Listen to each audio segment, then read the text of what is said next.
มืองอีสานเฮานี่มีของดีหลายอย่างเอกลักษณ์คาลำงามล้นเกินกว่าไผผ้าไหมลายแพร่ใส่แต่พอใหญ่เดิมดาแต่คุณย่าคุณยายเพิ่นพากันเฮ็ดใส่เทิงเลี้ยงไหมโตมอนเก็บใบม่อนมาเกี่ยแบงค่อยเบิ่งเศร้าเบิ่งแลงเอาใจใส่บ่นอนค่อยเพี้ยนสร้างอยู่บ่เศร้าประโยชน์มีหลายล้นใส่นุ่งห่มกายาเทิงเป็นของสมมาคุณใส่ตุ่มอุ่นย่ามหนาวใดผ้าของไทยเฮานี่มีคุณหลายตัวไงผ้าไหมลอยแก่นสารสินก็หากได้สิจ้าเว้าสุดทานฟังแล้ว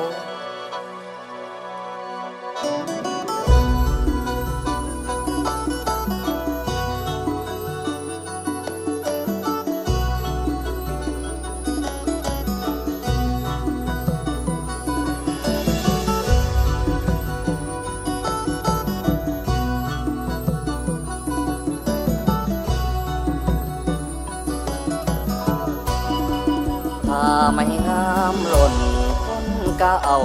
ใจใส่ท่อเป็นแพ้พื้นไหมให้ใส่อยู่สุวรรณงามเลิศล้ำวิธีทั้งบรรจงไว้เอกลักษณ์พื้นใดปานอินแต่งลง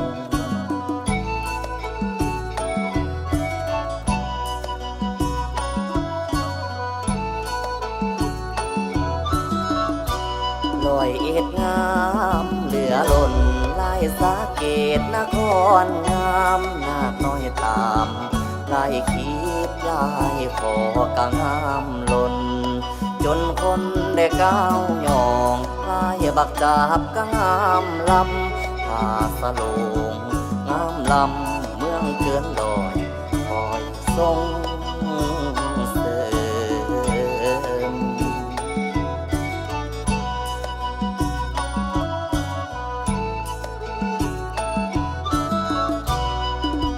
ขอนแก่น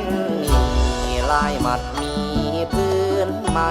สื่อเสียงโด่งดังไกลลายกงกะงามแท่ลายนกเชิงเทียนปอมถึงลายป่าซิวเบิ่งเป็นคิ้วเป็นแถวตาสะอ่อนเมืองคอ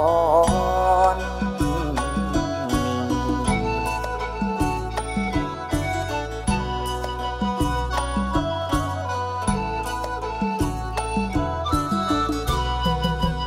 สารคามกำเมืองตากกาเสียนอสอยดอกมากลายทอแต่โบราณเดิมเขาลายหุ้มเก่ามัดมีสินไหมเป็นลายงามวิไลเมืองสารคาม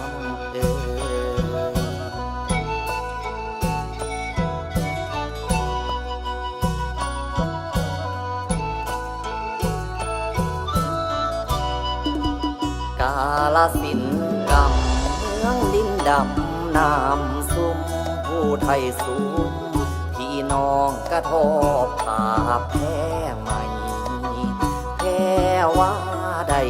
เป็นดังลาที่นี่ไม่ลายวิถีของผู้ไทยเอกลักษณ์เมืองน้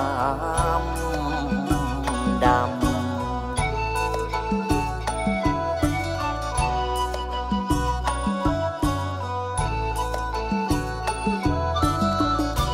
ให้พ่อแม่พี่น้องช่วยกันสืบสานให้ได้เป็น